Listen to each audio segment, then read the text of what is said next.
जुनसुकै हालतमा पनि दोषी छुट्नु हुँदैन, निर्दोष बस्नु हुँदैन भन्ने हामी सबैको मूल्य मान्यता हो। त घटनाहरू घट्नुको पछाडि राज्यको ठुलो हात छ।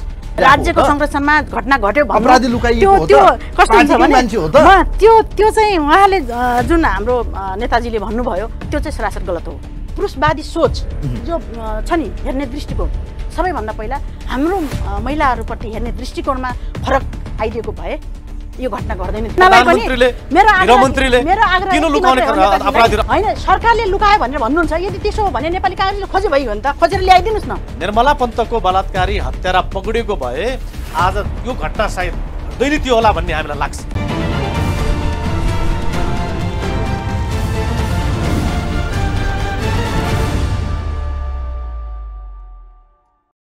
नमस्कार आदरणीय दर्शक महानुभावहरू, यहाँहरूलाई हार्दिक स्वागत तथा अभिवादन टक्राउन चाहन्छु। म नवराज तानुक। पछिल्लो समय देशको राजनीतिको अवस्था बारेमा हामी लगातार डिबेट गर्दै आएका छौँ र राजनीति यतिखेर तरलताको अवस्थाबाट अगाडि बढिरहेको छ। नेकपाको आन्तरिक घर झगडाले यतिखेर देश ठूलो दुर्घटनामा जान्छ कि देश अस्थिरतातिर गइरहँदा समाजमा हुने विभिन्न किसिमका क्रियाकलापमा पनि प्रहरी प्रशासन, गृह प्रशासन र शान्ति सुरक्षा दिने निकाय पनि अलिकति चुकेको जस्तो देखिन्छ। दण्डहीनता मौलाएको छ। अपराधजन्य क्रियाकलापमा संरक्षण भएको जस्तो पनि राजनीतिक कैकतै छाया देखिन्छ र विभिन्न जिल्लाहरूमा यतिखेर अपराधमा संलग्न अपराधीहरू उन्मुक्ति पाएको छ। हाम्रो कानुनले दण्डनीय सजायको व्यवस्था गरे तापनि अपराधमा चाहिँ संलग्न अपराधीहरू खुल्लमखुल्ला समाजमा हिँडिरहेका कयौं तथ्यहरू छन्। सुदूरपश्चिममा लगातारका घटनाक्रमलाई फर्केर हेर्ने हो भने निर्मला पन्त हत्या प्रकरण र त्यसैगरी सम्झना विक र पछिल्लो समय बैतडीको दोगडा केदारको चाहिँ जुन घटना यतिखेर बाहिर आएको छ, 17 वर्षीय भागरथी भट्टको चाहिँ विभत्स किसिमले बलात्कारपछि हत्या भएको आशंका यतिखेर गरिएको छ। यो घटनाले यतिखेर देशमा चाहिँ कानुन छ कि छैन, देशमा प्रहरी प्रशासन छ कि छैन, घटना घटेको आज झन्डै 5 देखि 6 दिन बितिसक्दा समेत प्रहरी प्रशासनले अपराधीलाई बाहिर ल्याउन सकेको छैन। साँच्चीकै भन्ने हो भने यो राज्य सत्ता र विशेष गरी सरकारले के जनताको जीवनको सुरक्षा, शान्ति सुरक्षा र सुशासन कायम गर्न सक्यो कि सकेन? यो सरकार यी यस्ता विषयमा किन गम्भीर हुन सकेन? हो भलै आफ्नो कुर्सीको यतिखेर बचाउमा लागेका प्रधानमन्त्री र गृहमन्त्रीको पार्टीभित्रकै नेताहरूलाई गाली गलौज गर्ने र यतिखेर चाहिँ सडकमा नाटक जस्तो प्रदर्शन भइरहँदा आम जनता भने यतिखेर कोभिडको महामारी, रोजगारीको समस्या त अर्कोतिर चाहिँ शान्ति सुरक्षा र विशेष गरी बलात्कारजन्य अपराध क्रियाकलापबाट हाम्रा छोरीहरू चेलीहरू चाहिँ असुरक्षित बनेका घटनाहरू बाहिरिएसँगै चासो र चिन्ता बढ्नु स्वाभाविक हो। यसै सन्दर्भमा विशेष गरी बैतडीको यो घटना र सुदूरपश्चिममा पछिल्लो समय अपराधका क्रियाकलाप किन बढेर गए, सुदूरपश्चिमको समाजमा क्रिमिनल एक्टिभिटी किन बढ्यो, के त्यहाँको समाज आज आपराधिक भएको हो त? यसलाई न्यूनीकरण गर्न के साँच्चीकै सुदूरपश्चिम सरकार असफल भएको हो लगायतको विषय सन्दर्भमा रहेर आज कुराकानी गर्दैछौँ। बैतडीकी 17 वर्षीय भागरथी भट्टप्रति आजको यो डिबेटलाई केन्द्रित गर्दै हामीसँग बैतडीका 2 जना बडो महत्त्वपूर्ण नेताहरू आज स्टुडियोमा हुनुहुन्छ।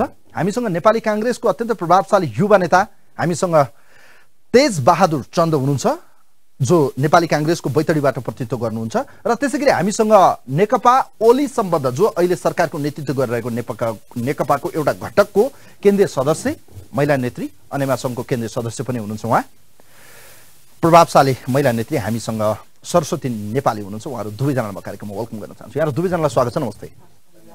म आजको यो कार्यक्रमलाई विशेष गरी बैतडीको यो दुःखद घटनाप्रति केन्द्रित गर्दै चन्द सहरतिर म प्रवेश गर्न चाहन्छु। तपाईँ नेपाली काङ्ग्रेस प्रतिपक्ष दलको एउटा प्रभावशाली युवा नेता हुनुहुन्छ, बैतडी जिल्लावासी पनि हुनुहुन्छ। यो बैतडीको घटना दोगडा केदारको 17 वर्षीय बालिकाको बडो विभत्स किसिमले बलात्कारपछि हत्या भएको जस्तो शरीरमा नीलडाम नङ्ग्रा देखिन्छ, त्यसै गरी चाहिँ त्यहाँ चाहिँ दाँतका पनि कयौं छापहरू देखिन्छ। एउटा अधवैसे महिला, वृद्ध महिला चिच्याउँदै रोइकराइ गरेको आफ्नो पीडा नबिर्सिँदै एउटा फेरि अर्को घटना घटेको छ। यो घटनालाई तपाईँले कसरी हेर्नु भएको छ, नेपाली काङ्ग्रेसले कसरी हेरेको छ?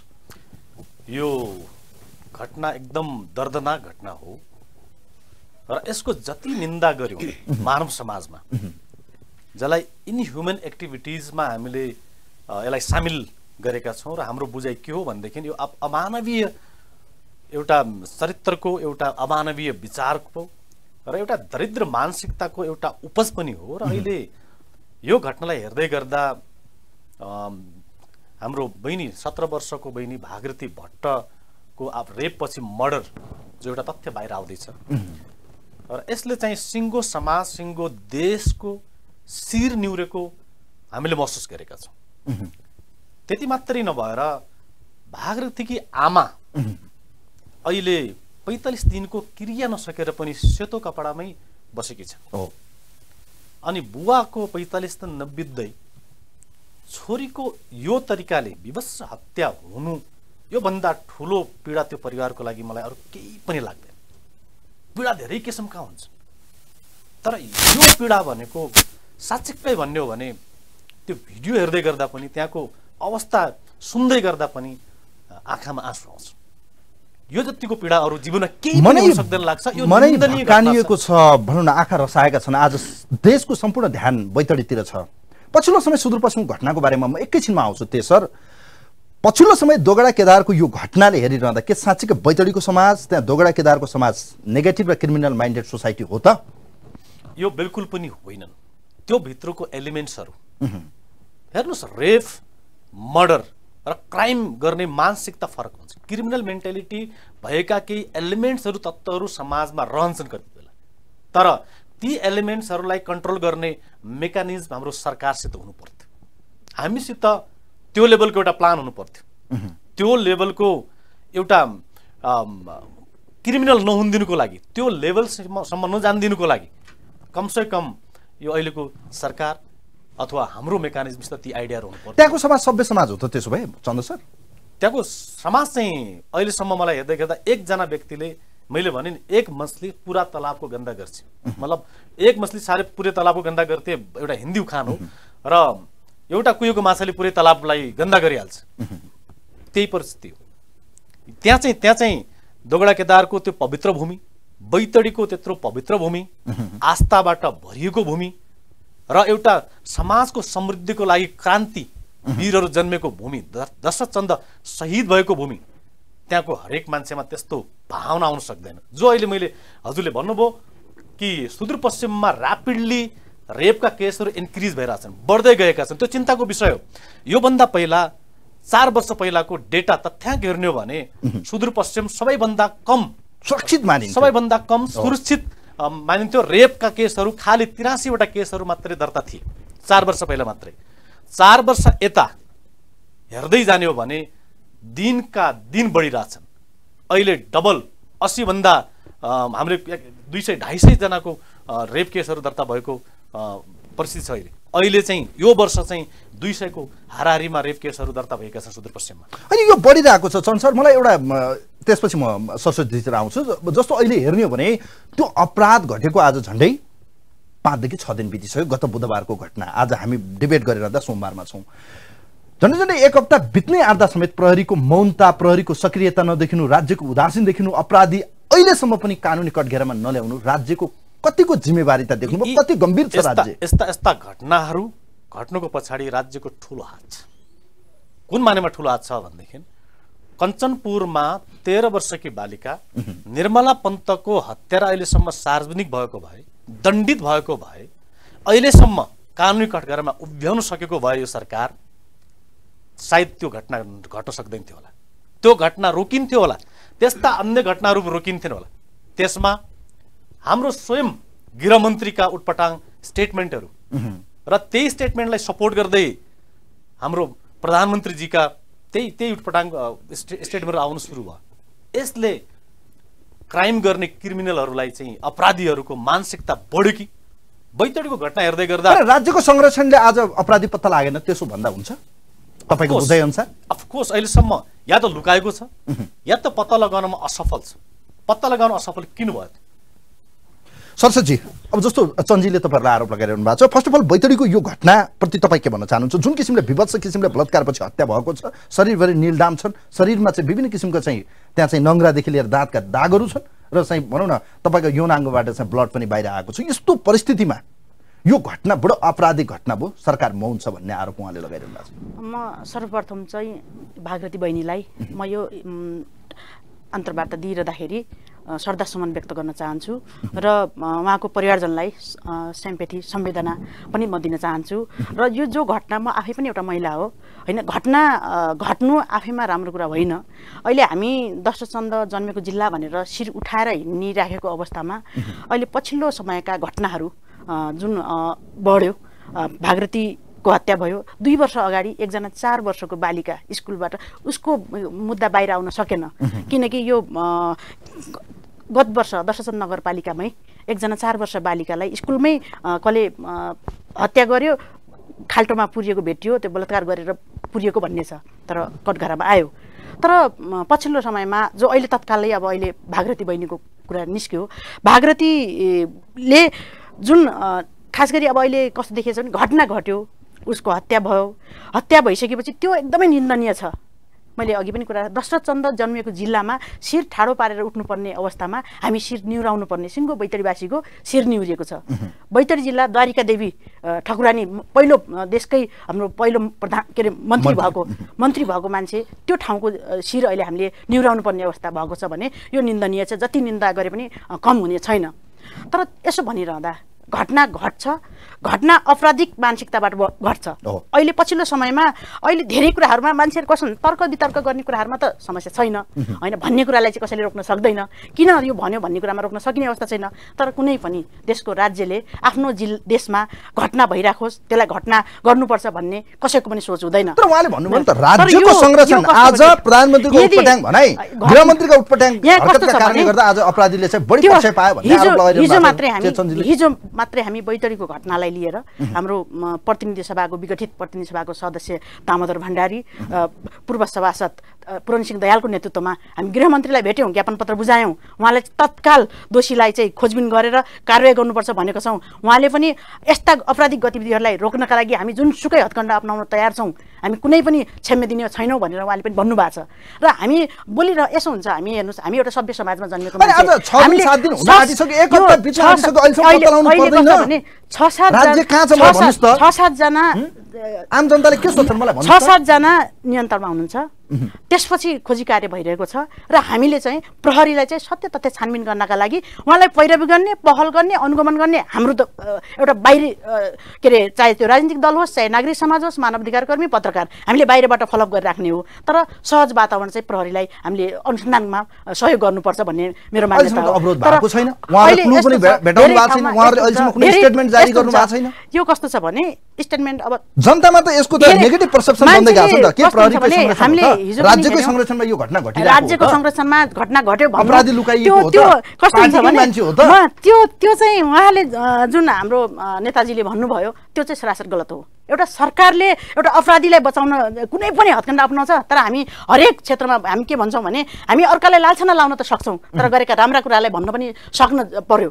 किनकि देशको संविधान, नेपालको संविधान 2072ले महिला हिंसा विरुद्धको के अरे महिला मैत्री संविधान बनेको छ भनेर अहिले नेपालको संविधानलाई हामी भन्न सक्छौँ। विभिन्न कानुन बनेको छ महिलाको पक्षमा, तर के हो कि कानुन कार्यान्वयन गर्ने के व्यक्तिहरूमा प्रभाव पर्न सक्छ, कुनै समुदायमा प्रभाव पर्न सक्छ।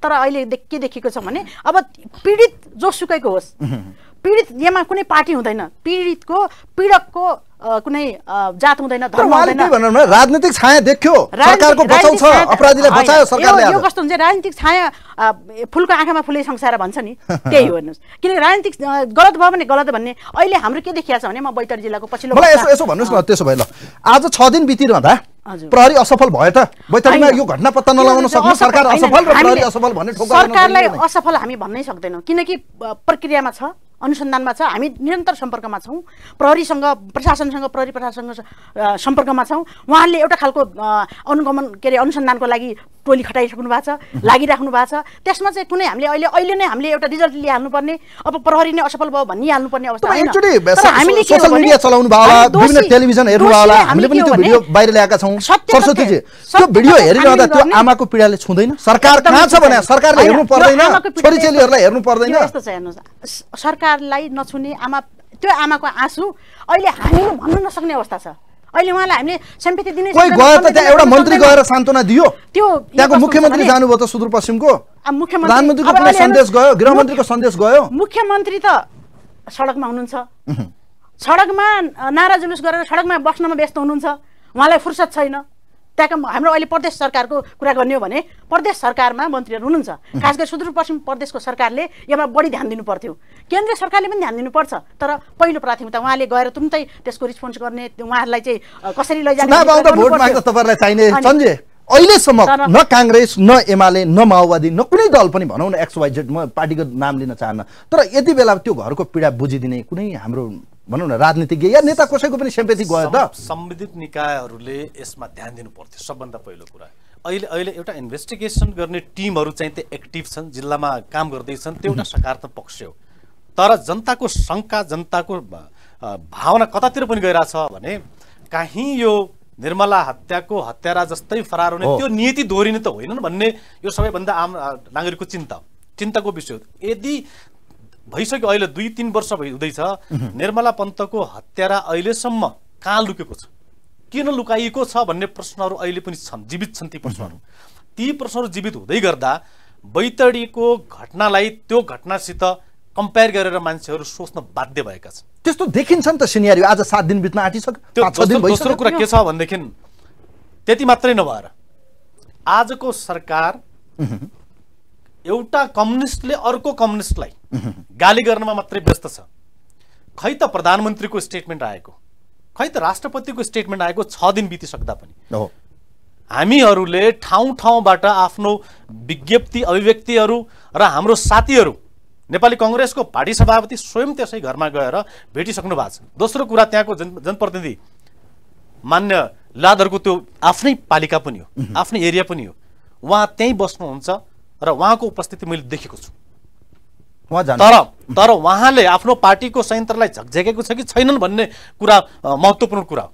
उहाँ व्यक्तिगत रूपमा त्यहीँ बस्नुहुन्छ, त्यहाँ जानुहुन्छ, त्यो दुःखमा साथ दिँदै हुनुहुन्छ होला भने नेताजीलाई म जानकारी गराउँ, यो राष्ट्रपतिले किन दिएन, प्रधानमन्त्रीले किन दिएन स्टेटमेन्ट भन्ने कुरालाई मात्रै महत्त्व दिएर हामी कुरा गर्दै गयौँ भने यसमा राजनीतिक गन्ध आउँछ।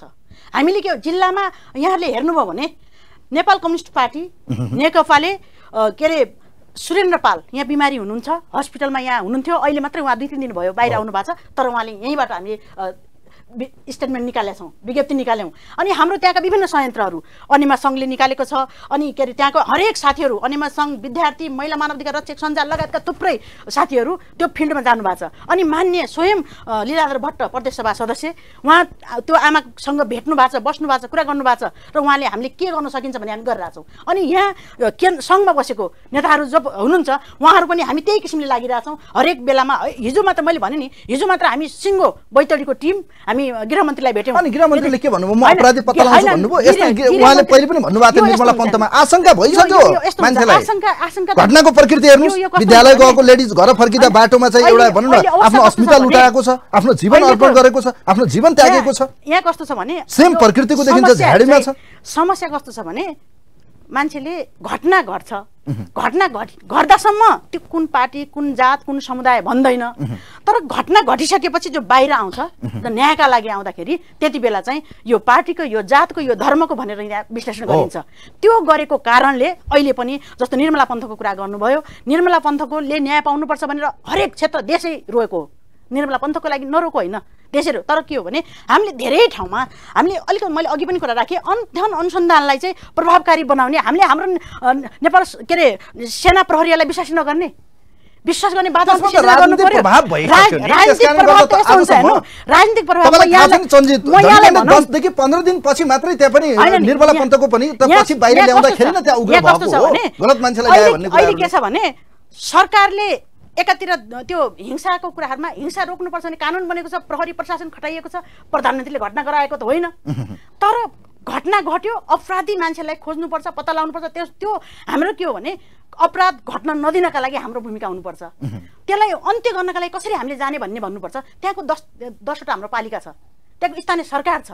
घटना आज मात्रै यो मात्रै छैन, थुप्रै घटनाहरू घटेका छन्। अस्ति मात्र यो प्रत्येक महिना म त एउटा महिला अधिकारको क्षेत्रमा पनि काम गर्छु, हामीले महिलाको क्षेत्रमा काम गरिरहँदाखेरि अस्ति मात्रै हाम्रो बैतडी जिल्लाको सिगास गाउँपालिकामा 2टा सामूहिक बलात्कार शिक्षकहरूबाट घटना भयो। कोही पनि बोल्नुहुन्न, किनकि त्यहाँ कतै कतै को जोडिया हुन्छ के भनेपछि त्यस्तो गर्नु हुँदैन। हामी जोसुकै भए पनि एउटा साझा मुद्दालाई कसरी लैजाने, एउटा सहज न्याय कसरी स्थापना गर्ने, यो अपराधी पत्ता लाग्छ त भागरथी भट्टको अपराधी बाहिर आउँछ, बलात्कारी र हत्यारा बाहिर आउँछ। हामीले चाहिँ विश्वस्त भएर मैले अघि पनि कुरा राखेको थिएँ, हामी सबै पार्टीको एउटा सामूहिक रूपले बसौँ, प्रहरीलाई सहज रूपले अनुसन्धान गर्न दिउँ, प्रहरीले अनुसन्धान गरेकोमा त्यहाँ हामी फलोअप गरौँ, हामी कसरी उसले प्रभावकारी निष्पक्ष छानबिन हुँदैछ त सरस्वतीजी? निष्पक्ष छानबिन हुन्छ, त्यो गर्नुपर्छ। यदि त्यो हुँदैन भने हत्यारा बाहिर आउँछ, त्यसो भए त्यो आउँछ। कहिले आउँछ त त्यो बाहिर आउनको लागि त यसो हुन्छ हेर्नुहोस्, हामीले अहिले मैले डेडलाइन दिन सक्दिनँ किनकि यो 2-4 दिन अहिले भने नि। अनि तपाईँहरूले त प्रहरी प्रशासनसँग पनि कन्ट्याक्ट हुनु होला, उहाँहरूले के भन्नुहुन्छ? घटनाको नजिक पुगिसक्यो, हामी अपराधीको नजिक पुग्नु भयो कि भएन? नजिक पुगे भन्नु भएको छ, हामी धेरै नजिक पुगिसकेका छौँ, धेरै तथ्यहरू आइरहेका छ, तर हामी त्यो प्रक्रियामा छौँ भनेर भनिराख्नु भएको छ। भने त्यो घटना पत्ता लाग्छ, दोषीले जुनसुकै हालतमा पनि दोषी छुट्नु हुँदैन, निर्दोष फस्नु हुँदैन भन्ने हामी सबैको मूल्य मान्यता हो। त्यो घटना हेर्दाखेरि सामूहिक बलात्कारपछि हत्या भएको जस्तो देखिन्छ कि देखिँदैन? त्यो सामूहिक बलात्कार नै हो। 17 वर्षको एकजना सामूहिक किशोरी बलात्कार भएर, त्यो सँगसँगै सामूहिक बलात्कार भएर हत्या गरिएको छ, त्यहाँ संलग्न एकजना मान्छेले त हुनै सक्दैन, एउटा कुनै पनि मान्छेको हत्या एक्लैले गर्न सक्दैन। तर त्यो कस्तो हुन्छ भने घटनालाई हामीले अलिकति मसिनो सङ्घबाट हेर्नुपर्छ। पछिल्लो समयमा हाम्रो बैतडी जिल्लामा धेरै अहिले यो आर्थिक वर्षका कुराहरू गर्ने भने झन्झनै 9वटा घटना हाम्रो यो 75-76मा 9वटा घटना बलात्कारको मात्रै, बैतडीमा 9वटा घटना बलात्कारको मात्रै 6 महिनाको पिरियडमा के साउनदेखि यतातिरको कुरा गर्ने हो भने 9वटा घटना दर्ता भयो। त्यसपछि पछिल्लो समय अहिले गर्दाखेरिमा 15-16वटा घटना प्रत्येक दिनमा। स्वाब चाहिँ काठमाडौँ पठाएको छ सञ्जी, आफन्तले भनेको छ अपराधी जबसम्म पत्ता लाग्दैन हामी सब उठाउँदैनौँ भनेर अड्डी कसिसक्नु भएको छ, हामी यो सब उठाउँदैनौँ। अब यस्तै परिस्थिति त्यहाँ पनि स्टार्टिङमा निर्मलाको पनि सबैभन्दा पहिला प्रकृति देखिरहेको छौँ। हेर्नु सरकारले जति बेला निर्मला पन्तको हत्या भयो उहाँको स्वाब चाहिँ मिसलिडिङ तरिकाले चाहिँ चेकअप भयो भन्ने शङ्काहरू पनि आए। सबैभन्दा ठुलो कुरा त्यसबाट सरकारले एउटा पाठ सिक्नु पर्थ्यो। यदि त्यो एउटा सफ्ट चिज हो, त्यो चाहिँ एउटा तुरुन्तै स्पोइल हुने चिज हो, त्यसका धेरै एभिडेन्सहरू मेटिन सक्छन्, धेरै टाइम लाग्न सक्छ बैतडी जस्तो दुर्गम ठाउँबाट काठमाडौँ पुगाउनको लागि। किन यो सरकारले हरेक प्रदेशहरूमा ती भेजिलेन्स स्वाबहरू अथवा त्यो ल्याबहरू किन स्थापित नगरेको त? यो त सरकारको असफलता होइन, यो गर्नुपर्छ। यसले के हुन्छ भनेदेखि त्यहाँ सुदूरपश्चिमको दूरदराज अथवा कर्णाली प्रदेशको जुनसुकै ठाउँमा भए पनि कमसेकम छिटो छरितो त्यो ल्याब रिपोर्ट त आउन सक्थ्यो। यो नेताजीले त्यही कारणले गर्दा हाम्रो मेकानिजम छ, देशको मेकानिजम जो छ त्यो मेकानिजम परिवर्तन हुनुपर्छ। म यति कुरा के भन्छु भनेदेखि मैले धेरै यो सरकारलाई अथवा मैले मन्त्री अथवा प्रधानमन्त्री गृहमन्त्रीलाई आरोप लगाउने कुरै छैन।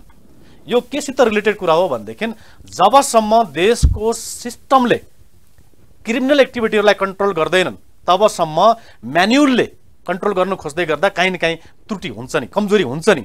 अहिले दुनियाँ चाहिँ टेक्नोलोजीको जमानामा पुगिसक्यो, हामीले सेक्युरिटी सिस्टममा टेक्नोलोजीको इम्प्लिमेन्टेसन कति गरेको छ त्यो विषय एउटा पार्ट हो। तर मलाई सरकार फेल आज 5-6 दिन भयो अहिलेसम्म सब उठाउँदैन भने उहाँहरूले भनिसक्नु भएको छ। यस्तो परिस्थितिमा पीडादायी अवस्था छ, हेर्नुहोस् घरमा छोराहरू छैनन्, एउटा वृद्ध आमा रोइरहनु भएको छ, बडो दुःखदायी अवस्था छ। तपाईँहरू दुवैजना बैतडीबाट हुनुहुन्छ। यो परिवारले शङ्का गर्ने विषय, परिवारले शङ्का विषय किन छ भनेदेखि निर्मला पन्तले यदि न्याय पाएको भए, त्यसको हत्यारा समातिएको भए परिवारले सब उठाउँथ्यो होला।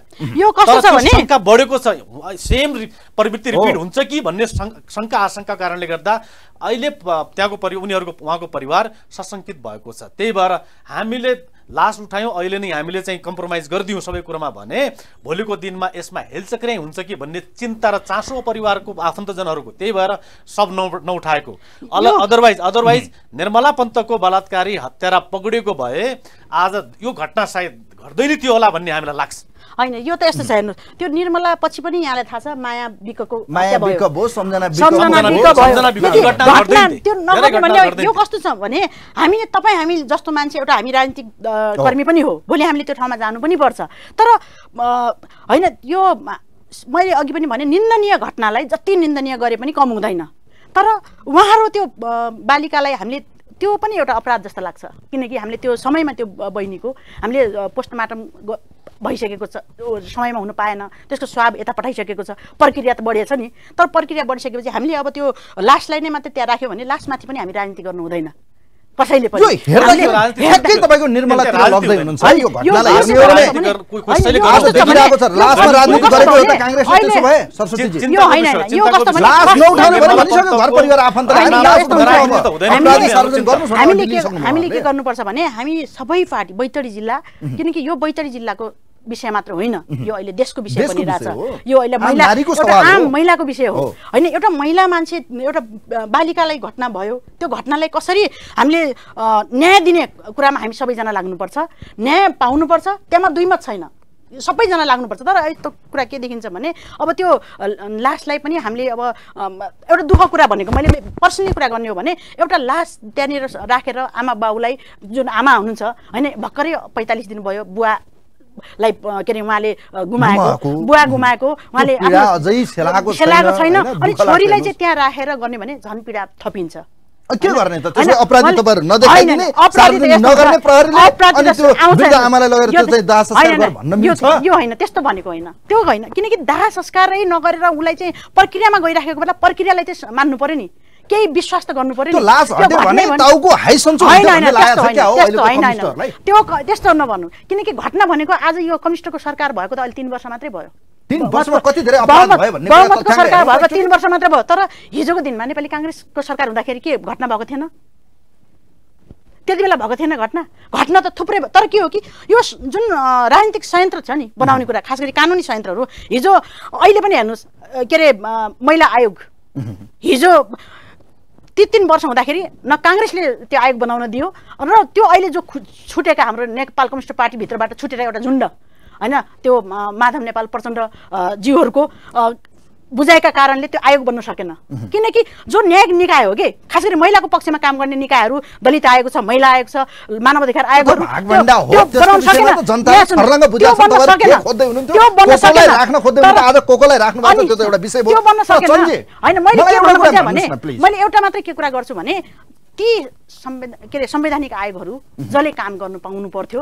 त्यो बन्न नसकेको कारणले अहिले केपी ओली प्रधानमन्त्री हुँदाखेरि उहाँले अहिले पछिल्लो समयमा जो आयोगहरु गठन गर्नुभयो त्यसले काम गरोस् भनेर गरेको हो नि काम राम्रो गर्नु कति मितव्ययी भयो कति चाहिँ तपाईको उहाँले चाहिँ सबैलाई ब्यालेन्स गरेर लग्नु भएको छ भन्ने कुरा त त्यो संवैधानिक परिषदमा चाहिँ कति पुग्दा राम्रो हुन्थ्यो के गर्नु पर्थ्यो भन्ने कुरा त सभामुख अदालत गइसक्नु भएको छ त्यो विषयमा प्रवेश नगरौँ मलाई एउटा कुरा भन्नुस् न चन्जे त्यसो भए आज लास्टमाथि राजनीति गर्न सुरु गर्यो कांग्रेसले बैतडीमा त्यही आरोप छ लास्टको आज 100% गलत कुरा हो दाह संस्कार गर्नुपर्छ भन्ने उहाँको दाह संस्कार गर्नुपर्छ र परिवारले एस्युरिटी पाउनुपर्छ संवैधानिक निकायबाट दोस्रो कुरा चाहिँ जो भिजिलेन्स स्वाफको जो रिपोर्ट छ त्यो रिपोर्ट यथार्थ एज सुन एज पोसिबल छिटो भन्दा छिटो जिल्लालाई सुम्पिनुपर्छ किनकि जिल्लाको संयन्त्रलाई पनि कमसेकम इन्भेस्टिगेट गर्न त्यो सजिलो होस् कुनै न कुनै एउटा दिशातिर एउटा नयाँ तरिकाले चाहिँ इन्भेस्टिगेसन मुभ हुन्छ कि जान्छ कि भन्ने हाम्रो बुझाइ भने त्यो बहिनीलाई त्यहाँ हेरिराख्ने उसको आमाबाउले त्यहाँ हेरिराख्ने हो आमाले हैन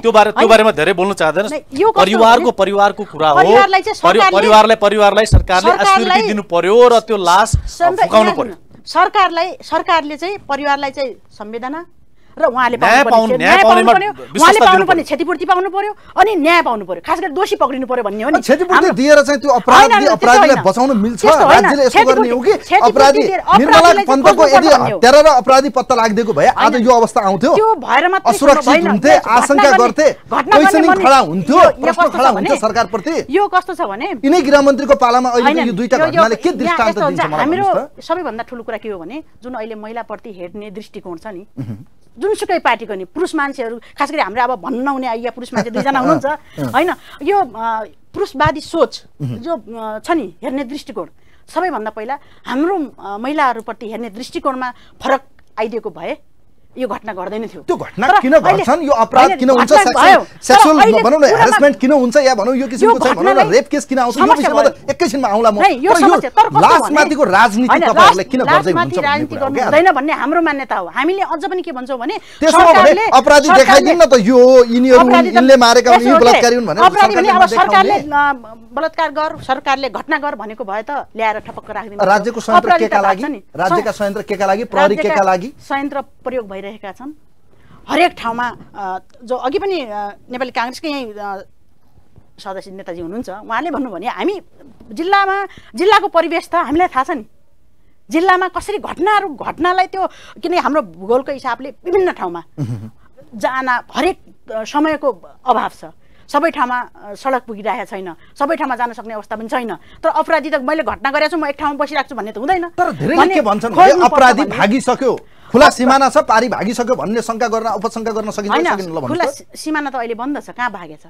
सिमाना त बर्डर खुला भइसक्यो अस्तिबाट तपाईले हेरिसक्नुभयो सबै नाकाहरू खुला भइसक्यो नाका चाहिँ अस्ति मात्रै खुल्यो अनि त्यो घटना घटे पनि त्यो भारतै गयो भागे भन्ने त हुँदैन नि भारतै गयो को भए पनि ती क्षेत्र मैले भने जस्तो यो खुला सिमाना भएका भारतसँग जोडिएका यी जिल्लाहरुमा हुने अपराधमा चाहिँ संलग्न व्यक्तिहरु कतै कतै भागेको शंका गर्न सकिन्न भने के शंका गर्न सकिन्छ नसकिने भन्ने होइन तर भागेको छ भने पनि भारतमै भए पनि त्यो कानुनी कठघरामा आउँछ ल्याइन्छ विभिन्न हामी पनि तयार छौं हामी फिल्डमा जान तयार छौं तर अहिले तत्कालै हामीले चन्द्र जस्तो मैले एउटा प्रश्न राखेँ यो भारतसँग जोडिएको झुलाघाट एरिया पनि पर्यो तपाईलाई थाहा छ धेरै कुराहरु बैतडी जस्तो अब भनौं न तराईका जिल्लासँगै जोडिएको भारतसँग जोडिएको र अझ भन्ने भने त्यहाँको चाहिँ भनौं न काम गर्ने वारीपारीको सम्बन्ध राम्रै छ यो दोगडा केदार फेरि त्यो सँग जोडिएको सीमानाकासँग या भनौं भारतसँग टच भएको क्षेत्र पनि पर्या भन्ने मैले अनुमान गरिरहेको छु यो परिस्थितिमा हेर्ने हो भने अपराधी भागिसक्यो उन्मुक्ति भइसक्यो या कतै चाहिँ सीमा पारी पुगिसक्यो भन्ने आशंका गर्न सकिन्छ कि सकिन्न यो एब्सोल्युटली 100% बिकज हाम्रो यो बैतडी दार्चुला डणलधुरा कञ्चनपुर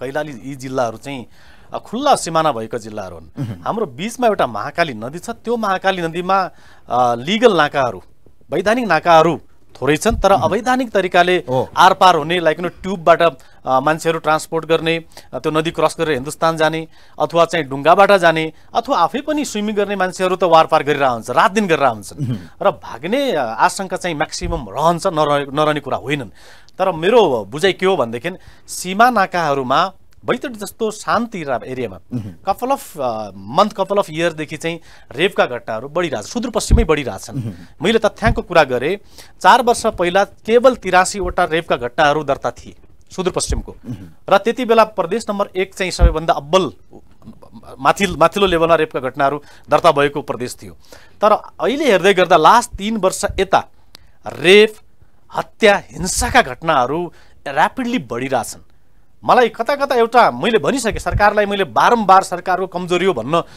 बढी नुस्वा होला यो सबैलाई थाहा छ तर व्यक्तिका मानसिकताहरू कसरी डेभलप हुँदैछन् र ती मानसिकताहरूलाई कुन तरिकाले कुन मेकानिजमले नेपालको प्रहरी असफल हो त त्यसो भए किन घटनाहरूका चाहिँ चाँडोभन्दा चाँडो चाहिँ निष्पक्ष छानबिन गरेर अपराधी बाहिर ल्याउँदैन तपाई आशंका गरिरहनु भएको छ नेपालको प्रहरी यो घटना पनि प्रहरी असफल हुन्छ त त्यसो भए यो नेपालको प्रहरी धेरै घटनाहरूमा असफल छैनन् तर कुनै घटनाहरूमा नेपाल प्रहरी किन असफल भयो भन्ने प्रश्न चिन्ह त्यही भएर उभिएको कहीँ कतै राजनीतिक संयन्त्रमा बसेका यो राज्य सञ्चालनमा बसेकाहरूको हस्तक्षेप त छैनन् कहीँ अपराधीलाई लुकाउने मनसायले उनीहरुले अपराधीलाई लुकाएको छैन भन्ने प्रश्नहरू त्यही भएर उठेको यो कस्तो भने हामी मनगढाउने कहानी बनाएर हैन यो लुकाए कि यो यसो गरे कि कुनै पनि मान्छे हेर्नुस् जुनसुकै भए पनि के प्रधानमन्त्री हुनुहुन्छ अहिले प्रधानमन्त्रीको दिदी बहिनी बादल गृहमन्त्री बादलले आफै के भन्नुभयो भन्देखि स्टेटमेन्ट अहिले पनि भिडियो छ अहिले पनि युट्युबहरूमा छन् यस्ता घटनाहरू घटिरहन्छन्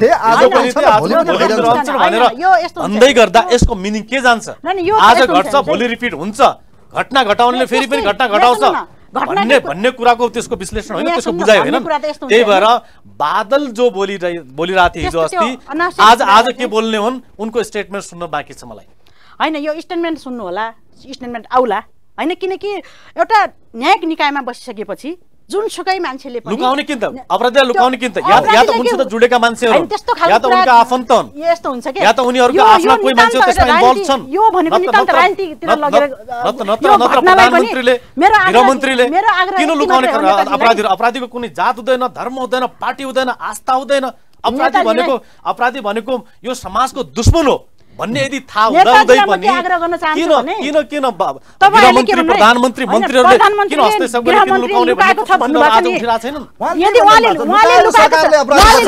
लुकाएको छ भने तपाईहरु खुलाएर देखाइदिनु नि त तपाईलाई थाहा छ भने यदि त्यो हामीलाई थाहा भयो त यत्रा संयन्त्र के काम हैन सरकारले लुकायो भनेर भन्नुहुन्छ यदि त्यसो हो भने नेपाली कांग्रेसले खोजे भयो भने त खोजेर ल्याइदिनुस् न सरकार तपाईहरु चलाउनु खोज्ने काम आरोप यसो हुन्छ नि आरोप माथि आरोप भएर हुँदैन हाम्रो अरे राज्य जिम्मेवार बन्ने कि नबन्ने भने राज्यको स्वायत्त तपाईहरु जनताले तपाईहरुलाई नेतृत्व गर्नुहुन्छ त सुशासन खै त राज्य जिम्मेवार बन्नुपर्छ सुशासन गर्न नपाउने सरकार राज्य जिम्मेवार बन्नुपर्छ राज्यले हरेक कुरामा देशको अभिभावक भनेको हाम्रो देशको मुख्य प्रधानमन्त्री राज्य बिजी छ व्यस्त छ राज्य व्यस्त छ चीनको जासुसहरुसित डिनर गर्ने कि अथवा हिन्दुस्तानको जासुसहरुसित गुप्त बैठक गर्ने कि भन्ने कुरामा बिजी छ र अनि काठमाडौँको सडक जाम गर्नमा कति बेला पार्टीकै यत्रो मान्छेहरु लाखौं मान्छे उतार्यो भनेर त्यहाँ प्रचार गर्दैछन् तर यस्ता घटनाहरु घटिरहेछन् यसमा ध्यान छैन यो घटना मेकानिजम डेभलप गर्ने कसो काम नेपाली कांग्रेसले पनि सडकमा जुलुस सरकारको होइन नेपाली कांग्रेसले पनि जुलुस ल्याएकै छ नल्याएको होइन नेपाली कांग्रेसको सरकारको बेला पनि घटना भएकै हुन् नभएका होइनन् हरेक ठाउँमा किनकि गोरुका 12 टका मेरा नेपाली कांग्रेस सत्तामा भएको टाइममा घटना घट्यो भने त्यो पनि सरकारको कमजोरी हो भन्नु सक्नुपर्छ हामीहरुले हामी के भन्छौं भने तर एउटा सुन्नु न तपाई एउटा शून्य धैर्यता कसरी राख्दिनु भने हामी हरेक बेला सरकारको हामी भनिरा छौं म अखिल नेपाल महिला संघको केन्द्रीय सदस्य हो म भनिरा छु यो यस्ता के भने अमानवीय घटना आपराधिक घटनाहरूलाई राज्यले यदि सही ढंगले निरूपण गर्न सकेन भने त्यो सरकार फेल हुन्छ कुनै पनि ठाउँमा सरकार फेलै हो त यो होइन यो दुई चार घटनाहरु हेर्नुस् त तपाई यो घटना भन्ने बित्तिकै अनि सरकारलाई चाहिँ काम गर्ने नदिने हामीले काम गर्ने तपाईले हेर्नु भने हैन तपाईले काम गर्ने वातावरण त बनाइदिनु पर्यो नि रुकुम पश्चिमको घटना हेर्नुभयो नवराजबीको घटना त्यो बेला संसदमा के रडाकु मच्यो यहाँ सुन्नु संसदमा रुकुमको घटना कुरा गर्नुहुन्छ भने रुकुममा घटना हामी त्यही जनार्दन शर्मा हुनुहुन्थेन जनार्दन शर्माले बोलेको अभिव्यक्ति हेर्नुस् अनि नेपाली कांग्रेसका नेताहरूले बोलेको अभिव्यक्ति हेर्नुस् तपाईहरुको नेता हो त्यहाँ राजनीतिकरण भयो भन्ने आशा राख्यो मलाई त्यो विषयमा अहिले कोट्याउन आवश्यक छैन मलाई एउटा कुरा भन्नुस् अब तर मैले के भन्नु भने अपराधसित कुनै पनि राजनीतिकरण गर्न हुँदैनन् अपराधसित राजनीति जुड्यो भने त्यही कुरा हामी के गर्छौं भनेपछि सरकारको दायित्व सरकार यो देशको गार्जियन हो देशको जिम्मेवारी लिने एउटा इन्स्टिट्युट हो यदि सरकारले लिएन भने कसले लिने त्यो सरकारले लिनुपर्छ तर तलका पार्टीहरूले अपराधको जिम्मा कांग्रेसले अपराधको जिम्मा मधेसी दलले अपराधको जिम्मा माओवादी अपराधको रापरपा लिने होइन अपराधको जिम्मा सरकारले लिने हो सरकार चलाएको सरकारमा बसेका व्यक्तित्वहरूले त्यो मेकानिजम फिट गर्नुपर्छ why today country is lacking such kind of mechanism किन त्यो मेकानिजम डेभलप गर्न सकेनन् यत्रो लामो समयदेखि हाम्रो देश चाहिँ एउटा क्राइम रेट बढिरहेछ बढ्दै गएको छ शान्त देश बुद्धको देश सीताको देश यो पशुपतिनाथको देश यो देवभूमि भनेर चिनिएको देश आजको दिनमा अशान्ति हुँदैछ यो अशान्तिको कारण के हो भन्देखि राजनीतिक अस्थिरता छ राजनीतिक अस्थिरता भयो भने मेकानिजमहरु फेल भएको मानिन्छ मेकानिजमहरु काम गर्न पाउँदैनन् प्रपर डाइरेक्सन पाउँदैन प्रपर निर्देशित हुँदैनन् प्रपर प्लान एउटा प्रोजेक्टलाई इम्प्लिमेन्टेसन गर्न सकिदैन सरकार फेल हो अहिलेको सरकार प्रधानमन्त्री केपी ओली शर्मा पनि फेल गृहमन्त्री राममाधव थापा यो जति पनि अपराधहरु बढिरहेछन् मैले 3 वर्ष पहिलाको डेटा दिए 3 वर्ष यता चाहिँ एकदम क्राइम रेट चाहिँ र्यापिडली डेभलप हुँदैछ यो कारण भनेको सरकारको प्रवृत्ति यो सरकारको यो अस्थिरता निम्त्याउने जो बानी छ यसले चाहिँ देशमा चाहिँ अशान्ति फैलिँदैछ घटिरहेछन् भन्ने मलाई लाग्छ देशको अस्थिरता बढाउने यो मैले अघि पनि कुरा राखे अझ पनि म यहाँलाई धैर्यताका साथ कुरा राख्न पनि म आग्रह गर्न चाहन्छु यहाँ कस्तो छ भने हामी सरकारले जिम्मा लिनुपर्छ त्यसमा दुई मात्रै छैन सरकारले सत्य तथ्य छानबिन गर्ने काम गर्ने सरकारले वातावरण पनि बनाउनु पर्छ त्यसमा पनि हामी लाग्नुपर्छ के सबैजना तर अब अहिले कुरा के अहिले जस्तो उहाँले भन्नुभयो कांग्रेस त पुरा वातावरण दिएको छ विरोधी गरेका थिएन हैन सरकार सडकमा नारा अहिले सबैका छन् सडकमा कांग्रेस पनि आएको छ अर्को हाम्रो नेपाल कम्युनिस्ट पार्टीबाट एउटा झुण्ड ग्रुप गएर उहाँहरूले पनि ल्याइराख्नु भएको छ हैन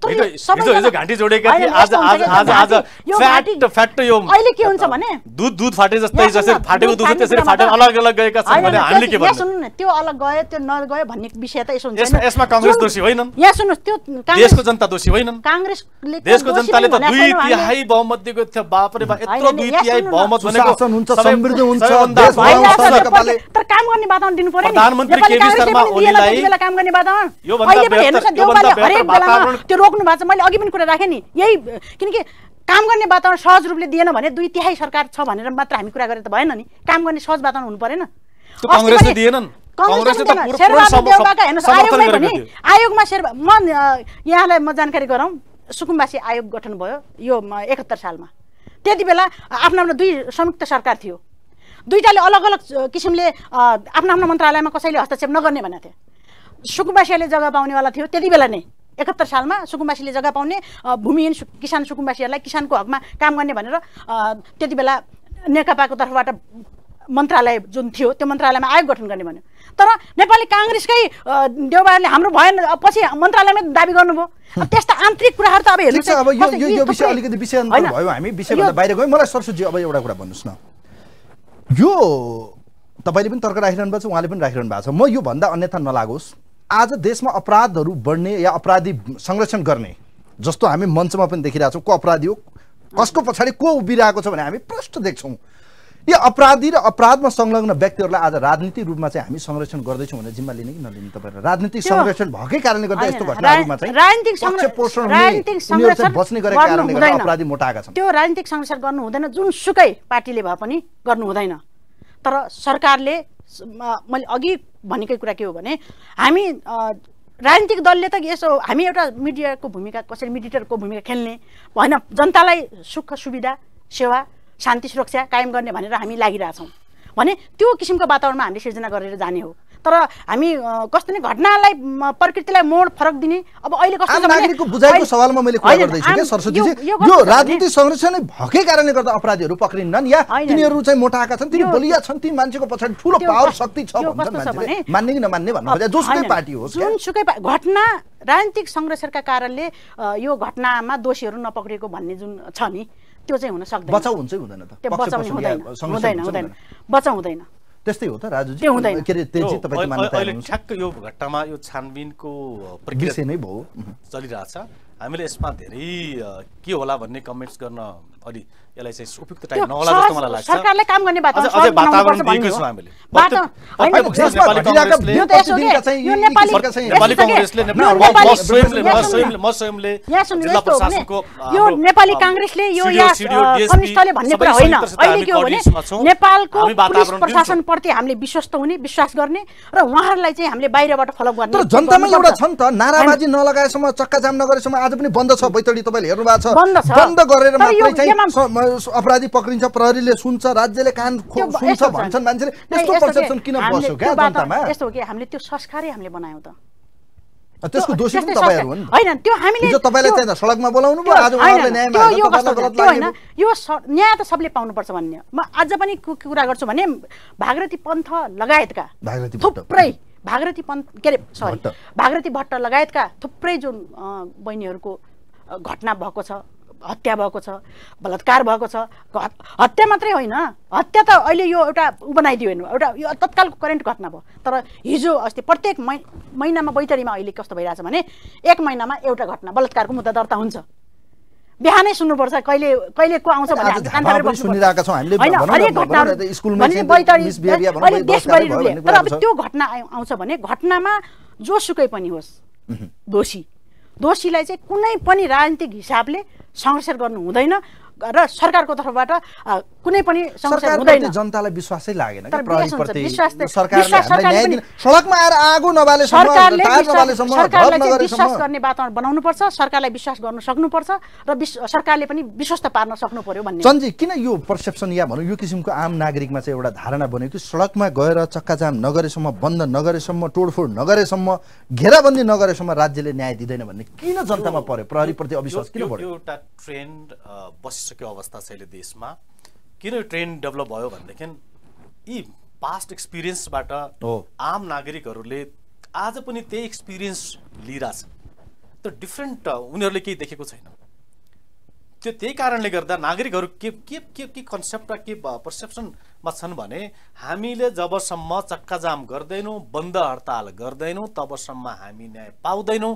यही नै सबैभन्दा उपयुक्त तरिका हो कि सरकारलाई एउटा प्रेसर गर्ने, प्रेसराइज गर्ने, सरकारलाई सन्देश दिने भन्ने त्यो मानसिकता छ। मलाई के लाग्छ भनेदेखि अबको जमाना भनेको कमसेकम एउटा समुन्नयले पनि प्रेसर बनाएको हुन्छ, विश्वासले पनि ठुलो प्रेसर बनाएको हुन्छ।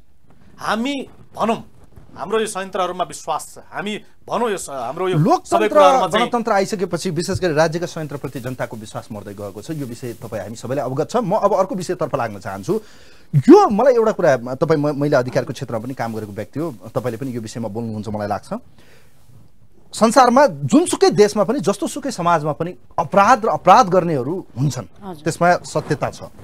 तर यो नेपाली समाजमा पछिल्लो समय बलात्कार या भनौँ सेक्सुअल हेरेसमेन्ट या रेप केसहरू जसरी भइरहेको छ, रेप त हुन्छ नै, देन आफ्टर मान्छेलाई चाहिँ मारी पनि दिने यो किसिमको, त्यसमा पनि हाम्रा किशोरीहरू बढी टार्गेटमा परेको देखिन्छ। यस्तो किन भयो? यो घटना हुनुको कारण के हो? किन यसप्रति सरकार संवेदनशील छैन? कस्तो छ भने खास गरी हामीले विभिन्न घटनाहरू हेर्दै जाँदाखेरि, हामी त्यो क्षेत्रमा काम गर्दै जाँदाखेरि पनि यो मैले अघि पनि कुरा राखेको थिएँ, सबैभन्दा पहिला चाहिँ महिलालाई चाहिँ कमजोर, खास गरी घटनाकोमा हुन्छ कमजोर मान्छेमा, गरिब दलित महिलाहरूमा, र त्योमा पनि महिलाहरूमा पनि अहिले वृद्धलाई र अनि सानो बालिका किशोरीकालाई बढी भइरहेछ भने अलिकति बोल्न नसक्ने, भन्न नसक्ने, आवाज दिन नसक्नेहरूमा नै बढी घटनाहरू भइरहेछ। अनि केही प्रलोभनका कारणले पनि घटना दोहोरिरहेछ। अनि अर्को कुरा त्यो हत्या गर्ने कुराहरूमा कस्तो देखिन्छ भने हत्या मान्छेले अब अहिले कानुन चाहिँ कस्तो बन्यो, कानुन चाहिँ अलि एउटा खालको बलियो कानुन बनेको छ। दोषी पत्ता लाग्यो भने बलियो भन्नुहुन्छ, मान्छे आज के भन्दैछ, आवाज सडकमा के उठ्याछ भने फाँसी दिनुहोस्, दण्डनीलाई चाहिँ जिउँदै ढुन्ड्याउनुहोस्। अहिले हामीले हाम्रो देशमा मृत्युदण्ड दिनुपर्छ भन्ने आवाज उठ्न थालेको छ। सरकार गम्भीर छैन। हेर्नुहोस्, यो मृत्युदण्डको कुराहरूमा एउटा हामी मानव अधिकारको हिसाबले पनि कुरा गर्दाखेरि हामीले अपराधलाई घृणा गर्ने हो, अपराधीलाई होइन। के अरे यो हामीले अपराध जुन गर्छ नि प्रकृतिको कुरा गर्ने भने भारतमा निर्भयाको घटनापछि जसरी पछिल्लो समयमा भनौँ न मृत्युदण्ड सजाय दियो, त्यो कानुन हामीले बनाउन सक्दैनौँ त? आज अपराधीहरू मोटाए, त्यही भएर यो मैले अघि भन्दै म कुरा गर्दै थिएँ नि, मैले के भने अहिले भारत जस्तो देश, सबैभन्दा ठुलो लोकतान्त्रिक देशमा हरेक 20 मिनटमा एउटा रेपको घटना भइरहेको अवस्था छ एक। र अमेरिका जस्तो सबैभन्दा डेभलप कन्ट्री अहिले रेपको मामलामा अब्बल नम्बरमा छ। र साउथ अफ्रिकन कन्ट्रीहरू like Ethiopia, Tanzania like south African कन्ट्रीहरूमा चाहिँ रेपको घटना अत्याधिक बढेको छ। र नेपाल अहिलेसम्म, आजसम्म, टिल टुडे हामी सबैभन्दा कम रेप हुने देशमध्येको टप 10 देशमध्येको हामी पर्छ, हाम्रो देश पर्छ। यो कारण के हो भनेदेखि एउटै अहिले बढ्ने कारण मैले फिल गरेको, मैले विचार गरेको, सबैभन्दा पहिला त हाम्रो समाजमा सेक्सुअल एजुकेसनको असाध्यै कमी भयो। अहिले युट्युबहरू छन्, भिडियोहरू छन्, विभिन्न प्रकारका उत्तेजना सिर्जना गर्ने माहौलहरू चाहिँ डिभाइसहरू छन्, तर डिभाइस मात्रै भयो, तर त्यसको एजुकेसन चाहिँ एकदम लो भयो। र सरकारलाई म निवेदन गर्न चाहन्छु, कमसे कम नर्सरीदेखि लिएर 10 क्लाससम्म एउटा टिनेजरमा पुग्दै गर्दा सही र गलत निर्णय के हो लिनुपर्ने उसको छोराले छोरीले त्यो लेभलसम्म चाहिँ सेक्स एजुकेसन कम्पलसरी हुनुपर्छ। र दोस्रो कुरा, यसलाई चाहिँ धेरै ठुलो विषय बनाएर लुकाएर हामीले चाहिँ यसलाई ठुलो क्युरियोसिटीको विषय बनाएर सेक्स जस्तो कुरालाई हामीले राख्यौँ भने मान्छेको मानसिकता त्यसमा बढ्दै जान्छ र ती क्राइमहरू बढ्दै जान्छ। यसलाई चाहिँ हामीले चाहिँ अवेरनेसको हिसाबले, एउटा एजुकेसनको हिसाबले तपाईले भन्नुभयो, तर उहाँले एउटा तर्क राखिरहनु भएको छ, कानुन बलियो नहुँदा आज मृत्युदण्डको सजाय यदि हुन्थ्यो भने, फाँसीको सजाय हुन्थ्यो भने यो किसिमको क्रियाकलाप या यो हरकत गर्ने या यो किसिमको काम गर्ने साउदी अरब कन्ट्रीहरूमा मृत्युदण्डको सजाय छ। मृत्युदण्डको सजाय हुँदै गर्दा पनि त्यहाँ रेप हुन्छ, तर त्यो कन्ट्रोल गर्ने बेसिक कुरा भनेको sexual education first, second criminal education, crime कसरी हुन्छन् भन्ने बच्चाहरूलाई फ्रेन्डली बताउनु पर्छ। र नेपाल प्रहरीको एउटा अर्को ड्युटी थपिनुपर्छ, स्कुलहरूमा कमसे कम एउटा महिला र एउटा पुरुष प्रहरी खटिएर कमसे कम क्राइम कसरी हुन्छन्, कसरी क्रिमिनलहरू चाहिँ फलो गरेर आउँछन् बच्चाहरूलाई, यसमा चाहिँ कमसेकम सुरक्षाको दृष्टिकोणले कयौं केटीहरू आपराधिक मामला फसेका हुन्छन्, तर उनीहरूसित सेयर गर्ने मान्छे हुँदैन। हाम्रो समाज अहिले पनि रिजिड छ। किशोरी जो चाहिँ भनौँ न होइन सरस्वती जसलाई चाहिँ यो विषयमा जानकारी हुँदैन, घरबाट पढ्नलाई स्कुल पठाएको हुन्छ, फर्किँदाखेरि घर छोरी सुरक्षित पुग्छ पुग्दैन भन्ने आम भनौँ न आमा बुवामा चिन्ता छ, तपाईँलाई पनि थाहा छ, तपाईँले एजुकेसनको कुरा गर्नुभयो, तर प्रलोभन देखाइदिने आपराधिक मानसिकता भरिएका व्यक्ति, त्यही भएर मैले भने महिला र पुरुष एक एकजना प्रहरीले कमसे कम क्लासमा गएर कोचिङ गर्यो, क्लासमा गएर काउन्सिलिङ गर्यो भने अपराध कसरी हुन्छ भन्ने कुराहरू काउन्सिलिङ गर्यो भने बच्चाहरू अलर्ट हुन्छन्, विद्यार्थीहरू अलर्ट हुन्छन् र सानै छँदाखेरि चाहिँ उनी अलर्ट भएर अगाडि हिँड्छन् भन्ने मलाई लाग्छ। यसले पनि एउटा बचाउँछ। एक दोस्रो कुरा, हाम्रो परिवारमा जो कमरेडले भन्नुभयो कि यो पुरुष डोमिनेटेड सोसाइटी हो। पुरुष डोमिनेटेड सोसाइटीमा जसरी हामी छोरीलाई भन्छौँ तपाईँ गलत कोही पनि गलत गर्यो भने हाम्रो इज्जत जान्छ, प्रतिष्ठा जान्छ। हाम्रो समाजमा आमाले छोरीलाई राजनीति सिकाइराखेकी हुन्छन्, बाहिर जाँदै गर्दा सतर्क भएर बस्नुपर्छ भन्छन्, तर छोराहरूलाई त्यो एजुकेसन दिँदैनन्। हाम्रो परिवारमै त्यो सिस्टम छ, त्यो कल्चर छ, त्यसलाई त्यो परिवर्तन गर्नुपर्छ। हाम्रो संस्कारले हामीलाई चाहिँ हामीले जुन राम्रो संस्कार दिनु पर्थ्यो त्यो दिन सकेका छैनौँ। हामीले शिक्षाका कुराहरू त गऱ्यौँ, तर शिक्षित मान्छेहरूबाट पनि धेरै घटना भएको छ। अहिले हेर्नुहोस् है, मैले अस्ति मात्रै के अरे नेताजीले थाहा पाउनुभयो कि भएन, अस्ति मात्रै बैतडीमा 2 जना शिक्षकद्वारा बलात्कृत भयो। प्रेग्नेन्ट भएर क्युरेट समेत गराएर मिलाउन खोजे 1 लाख के अरे 1 तोला सुन दिने भनेर के भयो भने यो पढे लेखेकै मान्छेहरूबाट किन शिक्षकले पढेको छैन र त्यहाँ पनि मृत्यु हुन सक्थ्यो, त्यस्ता घटना मृत्यु हुन सक्थ्यो। तर सुरक्षित गर्भपतनको जो कानुन नेपालमा आयो, मैले एउटा कुरा भनेको कि मैले जस्तो अघि पनि एउटा प्रश्नसँगै जोडेको थियो, एउटा पुच्छर मैले एउटा जोडे कमरेड आजको दिनमा कैयन बालिकाहरू कैयन छोरी बहिनीहरू मारिदिनु पर्ने कारण चाहिँ के हो भन्न खोजेको। किन मान्छे त्यो हदसम्म त्यो हदकण्डासम्म पुग्छ कि मान्छेलाई ज्यान लिदिने। मैले त्यो कुरा गर्दै थिएँ। मैले अहिले कस्तो बनेछ भने जस्तो अहिले कानुनी हिसाबले कुरा गर्ने हो भने पनि अहिले कति वर्षदेखिको घटना बलात्कार भयो भने जस्तै उमेरका आधारले कानुनको सजाय तोकेको छ। त्यो सजायको आधारमा मान्छे आजीवन कैद पनि भएको छ। त्यो कैदी नभएको कुरा भन्ने होइन। हामीले त्यही बैतडी जिल्लामै एकजना राम्रै मान्छे पढे लेखेको मान्छेबाट घटना भयो, अस्ति भर्खरै फैसला भएको छ। राम्रो कुरालाई पनि राम्रो भनिदिन सक्नु पर्यो। 29 वर्ष जेल गएको छ होइन, तर आजीवन कैद हुन्छ भने यदि एउटा त कस्तो हुन्छ भने एउटा अलिकति नातासँग जोडिएका मान्छेहरू छन् भने त्यसले गर्दाखेरिमा पनि त्यो घटना अलि बढी चिनिहाल्छ भन्ने हिसाबले पनि त्यो घटना जान सक्छ। अनि अर्को कुरा कस्तो देखिन्छ भने अब त्यतिकै पनि हामीले जेल बस्नुपर्ने, त्योभन्दा त किन राख्ने भन्ने किसिमले पनि छ के। 2 किसिमको त्यति बलियो त्यस्तो मानसिकता किन बन्यो? मानसिकता भनेको सबै मैले अघि पनि एउटा त हाम्रो देशमा हेर्नुस् यो कस्तो छ भने जस्तो अहिले उहाँ सोशल मिडियाको कुरा गर्नु, डिजिटल मिडियाको कुरा गर्नु, मेरो आफ्नो बुझाइका छ भने एउटा चाहिँ मान्छे बेरोजगार भयो। अहिले धेरै थुप्रै समस्या भनेको हाम्रो देशमा अहिले भर्खरै भारतमा यो कोरोनाका हिसाबले धेरै मान्छेहरू बैतडी जिल्लामै पनि हाम्रो 20-22 हजार मान्छे भारतबाट भित्रिएछन् र धेरै मान्छेहरू बेरोजगार भयो, काम पाएन। अनि बुझाइ दृष्टिकोण अनि के अरे नेगेटिभ सोचहरू के घरमा बसिराखेर नेगेटिभ सोचहरू अपराधिक गतिविधि गरिहाल्यो भने पनि रेप गरिसकेपछि किशोर किशोरीहरू जो पछिल्लो समय नाबालिकाको रूपमा हुनुहुन्छ उहाँलाई मारिदिने एउटा यो भनौँ साइकोलोजी कसरी डेभलप हुन्छ, क्राइम कसरी गर्छ, म त्यो सानो कुरा भन्छु, म सेयर गर्छु। सेक्सलाई चाहिँ एकदमै रिजिड र एकदमै हिडन तरिकाले चाहिँ हाम्रो समाजले विश्लेषण गरेको छ पहिलो कुरा। र हाम्रो समाजका युवाहरू इभन इन्डिया हिन्दुस्तान र नेपालको सोसाइटी सेम छ। हाम्रो रिलिजियस पनि सेम कुराहरू छन्, हाम्रो धेरै कल्चरहरू सेम छन्, त्यही भएर यो घटनाहरू बढ्दैछन्। र त्यसले त्यो कुरा सेक्सको बारेमा चाहिँ दिमागमा एउटा लक्ष्य बनाएर हिँडेको हुन्छ। उसले दायाँ बायाँ सोच्दैन, त्यही विषयमा सोच्दै हिँडेको हुन्छ। उसको मानसिकता त्यो ब्ल्याङ्क लेभलसम्म पुग्छ कि मैले त्यो चिजको लागि उसितको जबरजस्ती होस् या जुनसुकै तरिकाले पनि मैले उसलाई चाहिँ त्यो लेभलमा पुगाउनु पर्छ भन्ने उसको मानसिकता डेभलप भएको हुन्छ। त्यो मानसिकताको अध्ययन कसैलाई हुँदैन, थाहा हुँदैन। एउटा एकदम स्लिपिङ सेल जस्तै तिनीहरू चाहिँ फलो गरेर हुन्छन्, उनीहरूको माइन्डसेट डेभलप हुँदै गएको हुन्छ। त्यो हुँदै गर्दा त्यो भरिन्छ, त्यो सोच विचारबाट के हो त त्यसलाई के भन्ने मानसिक रोग नै विकृति हो, मानसिक विकृति नै हो। त्यो किसिमको उसको थिङ्किङ मात्रै पढेर जाने, रात दिन जान्छ। त्यसमा के हो भने उसले दायाँ बायाँ सोच्दैन। जब त्यो घटना घटिसकेको विदिन अ फ्र्याक अफ सेकेन्ड उसले सोच्न सुरु गर्छ समाजको बारेमा, उसित भएको बारेमा, आफ्नो बारेमा र आफ्नो भविष्यको बारेमा, मान इज्जत प्रतिष्ठा सबैको बारेमा सोच्छ। डु एन्ड डाइमा पुग्छ। त्यो 1 मिनटभित्र निर्णय गर्छ अब मैले के गर्ने भनेर।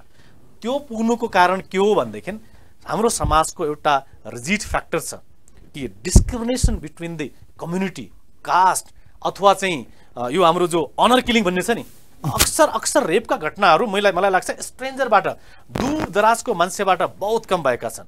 आफ्नै नजदिकी, आफ्नै रिलेटिभ, आफ्नै साथी फलो गरिरहन्छ, जसले उसलाई वाच गर्छ, त्यसबाट हुन्छ होला। अन्त्यमा समय सकिनै आँट्यो। अन्त्यमा मैले एउटा मात्रै प्रश्न छोटोमा जवाब चाहन्छु।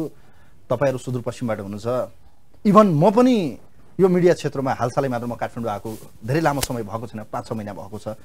सुदूरपश्चिमको जुन घटना रिपिटली बढिरहेको छ, यसले एउटा लज्जित बनाएको छ, बडो चिन्तित बनाएको छ, हामीलाई आफैलाई पनि एउटा शर्मनाक बनाएको छ। सुदूरपश्चिममा मात्र यो किसिमको अमानवीय क्रूर, कहिले छुवाछुतका नाममा, कहिले हाम्रा भनौँ न विभिन्न किसिमका जातीय हिंसाका नाममा, कहिले यस्तै अपराध क्रियाकलापहरूमा चाहिँ जसरी आज सुदूरपश्चिमको नाम रिपिटली आउँछ, बडो दुःख लाग्छ।